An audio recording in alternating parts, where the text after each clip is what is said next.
There's this important questions that I have about Donkey Kong Country 2 as I was playing it, and it was this very strong feeling of nostalgia that I get from it. And it's a nostalgia that is driven by, I think, two very strong factors. One of them would be its beautiful graphics, and the other one would be its sense of music. And I think when you grab both of them together, you're combining something that has a very strong sense of immersion. But it's this immersion that takes you back to moments of recollection, right? And what's interesting about that is that you never actually experience these moments in your life, but yet here you are as you're playing the game, you're feeling this strong sense as you have lived or experienced through something. And that's a certain feeling that only Donkey Kong Country 2 can never evoke. Maybe the Donkey Kong Country saga in general, but I find very few games that have this sort of specific feeling, like you have lived through something but you never quite have. This game is the type of experience that you can look back into it and it's never gonna age really bad because of how the game is produced, which is almost feels like an art piece, right? The music is of the highest quality and the direction of the artwork has this almost hyper-realism to itself that you can always admire just by its essence and its presence. As you progress through the levels, you always find so many details and little tidbits of information from the data collected that you feel that you're experiencing something truly wonderful, right? You're always given this almost infinite sense of creativity that keeps springing up from the pages of this 16-bit masterpiece. What you have to understand is that this sense of realism is what amplifies nostalgia.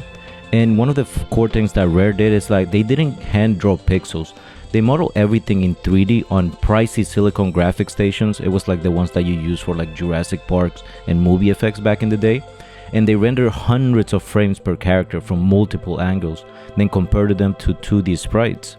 The end result was something that was unmatched for 1995. Did spike fur tufts that swayed individually, did this glossy ponytail helicopter spinning, gave it this very real physics-like flow to it. And then you have things like crumbly scales glistening with moisture, even the muscle flexes on the swordfish and guarded, you can sort of feel it when you look at it. Shadows, highlights and textures pop, banana peels have fibered strands, the barrels show wood grains and dents to them. Distant volcanoes rumble and have this beautiful lava glow to them. What you have to look at is that when it comes to realism amplifying nostalgia, there's certain games that when you occupy hyper-realism, what you're doing is almost like there's this psychological dynamic to it, that you're etching and crystallizing a certain memory into the person. And it's not something very simplistic like a recollection or perception. It's something that you're almost being taken back in time by your senses and reliving a moment or a memory. And this is what that certain realism that Donkey Kong Country 2 has that is palpable on almost every single level. Consider how this works mechanically. In like the 16-bit era, pixels were like stylized abstractions. They were charming, but they were still almost like abstract. And they introduced something like realism by 3D-rendered models. What you do is injecting almost this tangible detail to it. In the video full strands, they mean something. Reflective eyes, dew-kissed foliages. There's something about this nostalgia and realism that comes from this game, right, in its effect. Because every time you walk back into this game, even like let's say 10 years from now, 20 years from now, the sense of the nostalgia is going to continue to amplify itself. You're almost scaffolding moments and relationships, right? Every time you go back to the game, you might notice a certain effect that this sort of bushes, right, or the background in a Donkey Kong level reminding you of something else within the structure of the foreground of the level, and both of them combined are going to almost crystallize a memory inside your brain, right? Something that you can latch onto. And this is going to continue to happen almost every single time you replay the game. So that level of nostalgia, this game is always going to have this almost fresh sense of creation to it. It's almost that in itself it's a living sense of nostalgia that you're not going to feel in most modern pieces of art. It's very hard to have something like that be created, especially when something like nostalgia, because once you read it in a book, it's almost like, well, yeah, you sort of remember it, but it's not something here in a video game.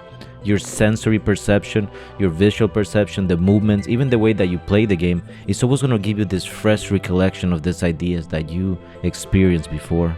And when we talk about Donkey Kong Country 2, we can't ever not talk about its beautiful musical composition.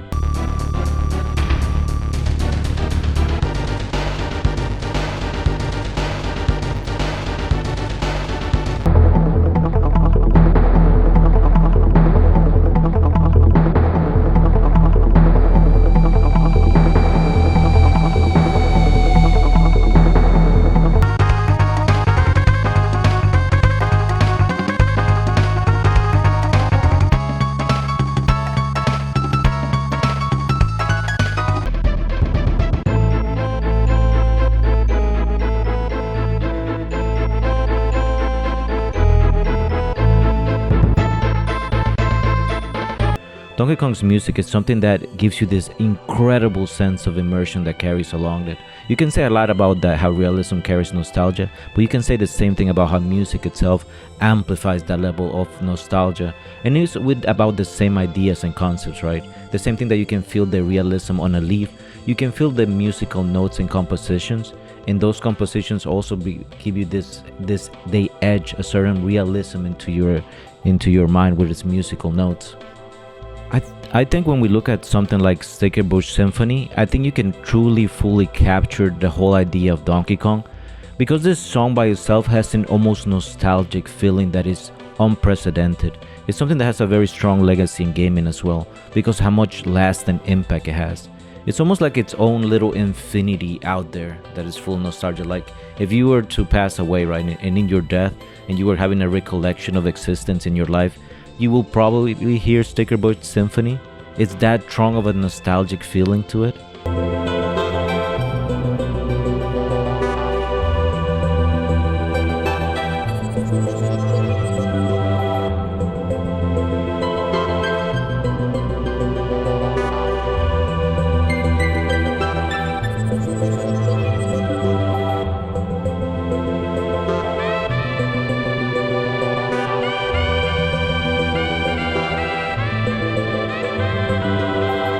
Sticker Bush Symphony unleashes a fiddle frenzy maelstrom amid thorny firmaments, its ethereal seventh chords flooding the psyche with untamed majesty, an instant invocation of skyward epiphany that redefines immersion as an ontological shock. Immersion blooms in aesthetically as gameplay and sound fuse together. Blasting barrels propel Dixie and Diddy through hostile thorbines, hornets humming in dangerous peril, platforms deny foothold, mirroring childhood's betweenness, that liminal thorniness of curfews unmet, shelves unreachable, conversations overheard from the shadows. It's all those feelings that collectively form this very sense of nostalgic childhood feeling that you might have or may not have ever experienced.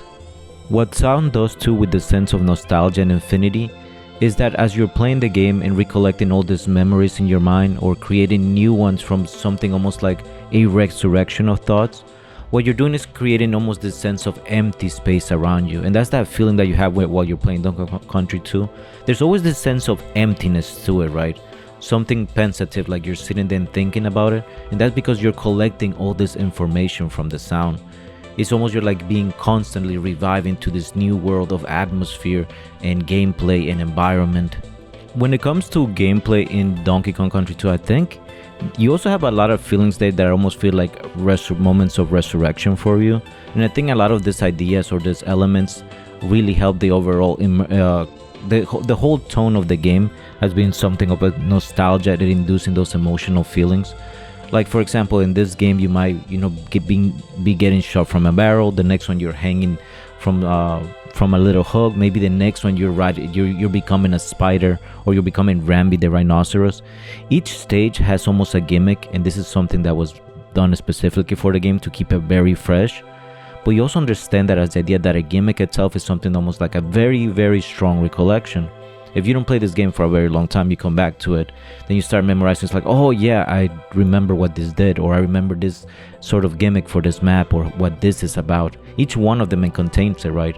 So you're adding more and more scaffolding, layers and layers of memories and attachments that psychologically are applied to your brain. And I remember there was this moment as I was replaying Donkey Kong Country. I came up to the level where you become the snake, a bouncy snake, something that I had completely forgotten in my mind. And as I'm replaying and recollecting it, I'm starting to having these memories and these beautiful flashbacks. And then you have the immersion of the environment, the immersion of the music, and then the gameplay itself. As I'm recollecting through it, I almost feel this sense of fun and immersion, almost as being something fresh and new.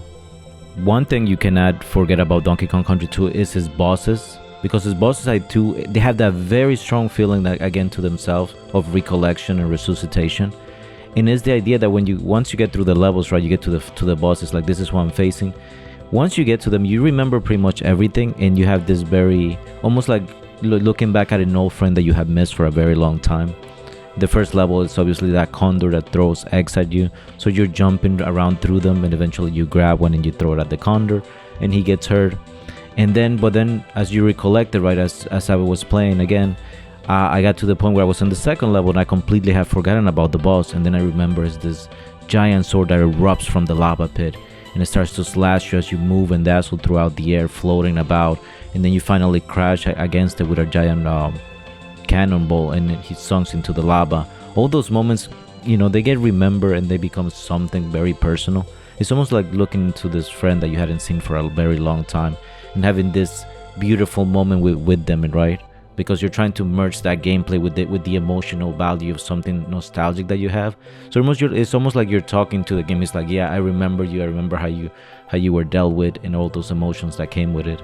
But as we have talked a lot about the idea of nostalgia and past feeling in games and how the atmosphere created, we also have to understand this opposite. And I think it's the idea of forgetting ideas or forgetting moments and situations. For me, it was the idea that as progressed through the later parts of the game, like most of us does. In most games, even if you don't finish them, right? That means that what you don't finish in the game, the later parts, you kind of have less memory of them. Like, while you do remember the early stages of Donkey Kong and being inside a pirate ship or inside the swamp or getting to play the rhinoceros, you kind of forget about the later stages and when they convey what they had. And it's like something being forgot, and it's a perfect representation of memory as things progress, right?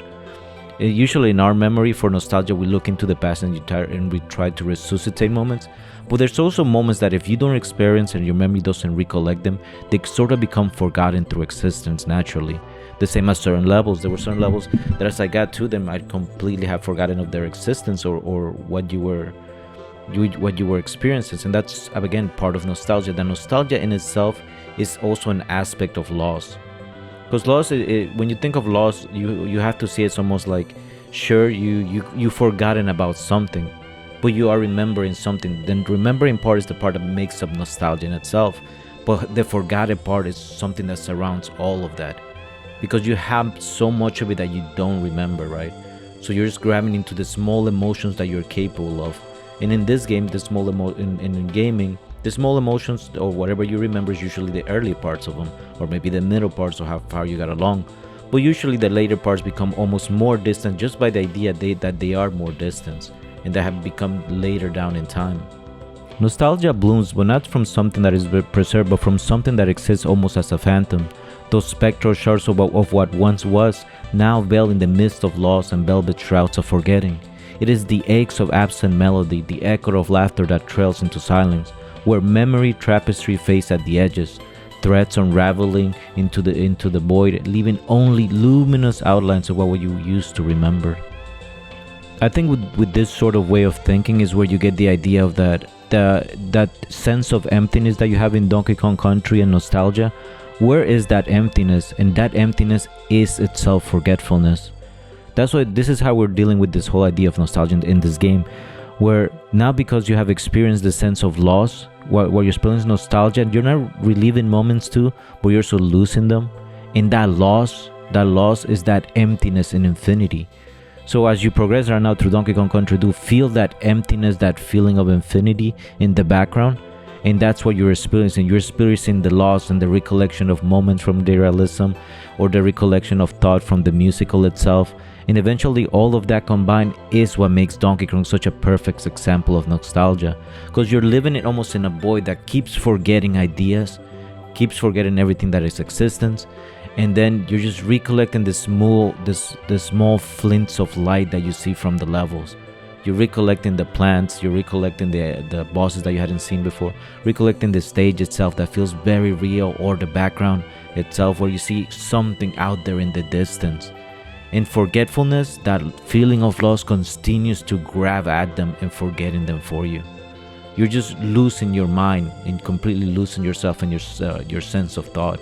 But there's something there that's emotionally grabbing you and reminding you that this is nostalgia. And I think ultimately we shall end with the final confrontation, and is the final boss of Donkey Kong Country 2, which in itself I think also puts off a perfect ending to this entire concept of what Donkey Kong 2 has been as a moment of a nostalgic immersion. Because when you think about it, what you're doing at the end of the final boss is rescuing Donkey Kong.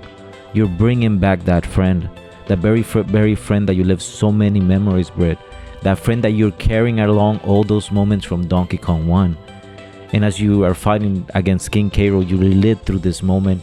You're not reliving through this moment, but you're reaching that ultimate combination of nostalgia, where nostalgia truly ends, where you actually find something that's materially nostalgic to you. When you look at King Cairo, this is Captain Cairo. He's this blooded buccaneer tyrant, cannon blazing from his tricone perch, but you also understand it too as something of entropy incarnate.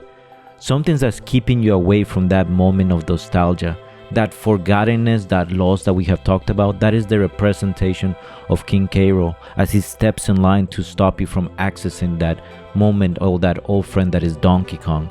He looms as the ultimate enemy to this entire progress of this entire adventure of nostalgia that has carried us throughout the game.